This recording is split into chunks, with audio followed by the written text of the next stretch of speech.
Chhaava cinema చూస్తున్నటువంటి ఐదుగురు ఆకతాయిలను తోటి ప్రేక్షకులు దేహశుద్ధి చేశారు. దేహశుద్ధి ఏంటా అనుకుంటున్నారా? పొట్టు పొట్టుగా కొట్టారు. మరి చావా సినిమా చూస్తుంటే ఎందుకు కొట్టారు? వాళ్ళు చేసినటువంటి పనేంటి అనుకుంటున్నారా? ఎస్, తెలుసుకుందాం.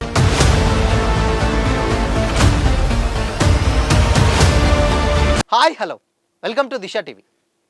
చావా చావా సినిమా ఫిబ్రవరి 14న రిలీజ్ అయ్యి వరల్డ్ వైడ్గా చాలా అంటే చాలా ఎక్కువగా కలెక్షన్స్ అయితే రాబట్టడం జరిగింది.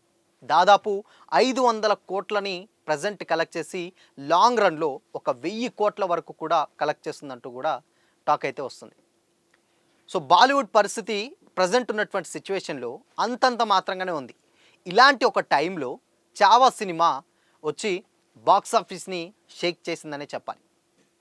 విక్కీ కౌశల్ గారు నటించినటువంటి, అదేవిధంగా రష్మిక మందన గారు నటించినటువంటి చావా సినిమా ఓన్లీ హిందీలోనే రిలీజ్ అయ్యి దగ్గర 500 కోట్లని ప్లస్ కలెక్ట్ చేసింది. ఇప్పుడు లాంగ్ రన్లో 1000 కూడా వెళ్తుందని కూడా టాక్ నడుస్తుంది.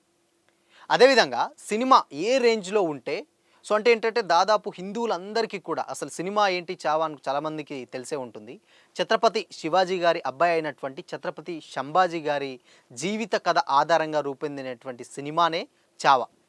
అప్పట్లో ఉన్నటువంటి ఔరంగజేబు సో ఇక్కడ ఛత్రపతి సంభాజీ గారిని ఎలా మ్యానిపులేట్ చేసి, అంటే ఆయన దొంగతనంగా పట్టుకొని చిత్రహింసలు చేసి ఆయన రాజ్యాన్ని నాకు ఇవ్వు అన్నప్పుడు కూడా ఆయన తిరిగి నేను ఇవ్వను, నా దేశం నా ప్రజల కోసం నేను అలానే ఉంటాను అని చెప్పినటువంటి ఒక గొప్ప యోధుడి కథే అది. చరిత్ర పుటల్లో దాగినటువంటి ఒక సినిమా.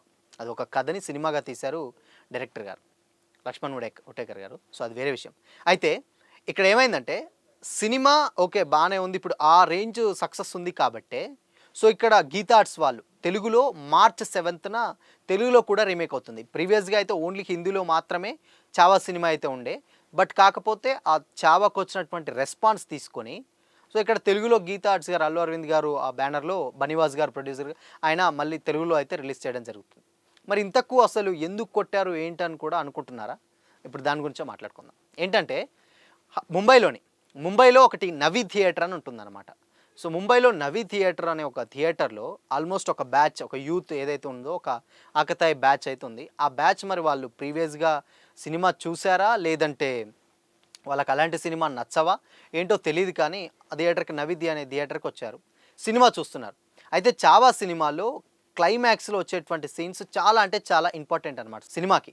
ఎందుకు అనంటే క్లైమాక్స్ సీన్లలో ఛత్రపతి సంభాజీ గారిని, అంటే విక్కీ కౌశల్ గారిని సో ఔరంగజేబు అంటే ఆ క్యారెక్టర్ పోషించినటువంటి ఆయన ఎన్ని టార్చర్స్ పెడతారో అది నిజంగా అలాంటి ఒక టార్చర్స్ ఎక్కడ చూడం. అది చూసినప్పుడు సగటు ప్రేక్షకులు ఎవరైతే ఉన్నారో వాళ్ళందరికీ చాలా అంటే చాలా బాధ, ఎమోషనల్గా గురవుతారనమాట. ఆల్మోస్ట్ ఏడుస్తూ బయటకు వచ్చిన సందర్భాలు కూడా ఉన్నాయి సినిమా రిలీజ్ అయినటువంటి కొత్తలో. అంటే అంత ఇంపాక్ట్ క్రియేట్ చేసిందనమాట ఆ సినిమా, ఆ క్లైమాక్స్ సీన్స్ ఎస్పెషల్లీ.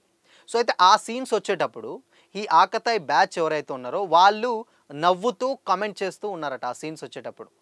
ఓ పిచ్చి పిచ్చిగా వీలలేస్తూ ఆ సీన్స్ వచ్చేటప్పుడు తోటి వాళ్ళని చూసి ఏడుస్తున్నారని చెప్పేసి వీళ్ళు నవ్వుతూ కొంచెం హేళన చేశారట. సో హేళన చేసేసరికి తోటి ప్రేక్షకులు ఎవరైతే ఉన్నారో వాళ్ళందరూ కూడా వచ్చి ఆ బ్యాచ్ని మొత్తం పొట్టుగా కొట్టి వాళ్ళని థియేటర్లోనే మొఖాల మీద కూర్చోబెట్టి ఛత్రపతి శివాజీ మహారాజ్కి జై అండ్ అదేవిధంగా ఛత్రపతి సంభాజీ మహారాజ్కి జై అని చెప్పేసి కొన్ని నినాదాలు వాళ్ళతో ఇప్పించి ఇంకొకసారి ఇలాంటి ఒక చరిత్రలో దాగినటువంటి ఒక సినిమా, అంటే ఒక మంచి సినిమాలని, అంటే మన రియల్ లైఫ్లో అంటే మన కథలని ఇలా హేళన చేస్తూ చేయకూడదు, ఇంకోసారి మీరు ఇలాంటి రిపీట్ చేయకూడదు అని చెప్పేసి వాళ్ళని కొట్టి అక్కడ అలాంటి నినాదాలను అయితే ఇవ్వడం జరుగుతుంది. సో ఇంకోటి ఏంటంటే ఇప్పుడు ఈ వీడియో కూడా సోషల్ మీడియాలో వైరల్గానే మారింది. సో దానివల్ల అక్కడ మొత్తం కంప్లీట్గా కొంతమంది సోషల్ మీడియాలో కమెంట్స్ ఏం చేస్తున్నారంటే, ఎస్ ఒక మంచి స్టోరీ, అంటే మన స్టోరీని సో వాళ్ళు వక్రీకరిస్తుంటే ఎందుకు వీళ్ళు, అండ్ ఇంకోటి ఏంటంటే చావా సినిమాని హిందువులు చాలా పవిత్రంగా భావిస్తున్నారు ఇప్పుడున్నటువంటి సిచ్యువేషన్స్లో. ఎందుకంటే ఆయన చేసినటువంటి త్యాగాలు అలాంటివి, ఛత్రపతి సంభాజీ మహారాజ్ గారు. సో అందుకని వాళ్ళు సినిమాని చాలా పవిత్రంగా భావిస్తూ ప్రతి ఒక్కరు కూడా సినిమాని గుండెకి హత్తుకుంటున్నారు. అలాంటి టైంలో వీళ్ళు అక్కడికి వెళ్ళి సో సినిమాని ఎగతాళి చేయడం, ఆ సీన్స్లని అవహేళన చేసేసరికి అక్కడ ఉన్న వాళ్ళు మొత్తం దేహశుద్ధి అంటే కొట్టి సో ఇంకోసారి మీరు ఇలాంటి రిపీట్ చేయొద్దు అని చెప్పేసి అయితే చేయడం జరిగింది.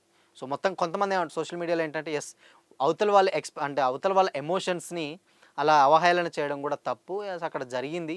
అలాంటి ఒక సినిమా నువ్వు వేరే సినిమాని కామెంట్ చేసినా బానే ఉంటుంది. బట్ 'చావాలాంటి' అంటే ఒక గొప్ప యోధుడి కథను నువ్వు ఎలా చేస్తావు? సో, అలాంటి వాళ్ళకి అలానే జరగడం కరెక్ట్ అని కూడా కొంతమందైతే కామెంట్ చేస్తున్నారు. సో, మరి దీని మీద మీరేమనుకుంటున్నారో కామెంట్ చేయండి.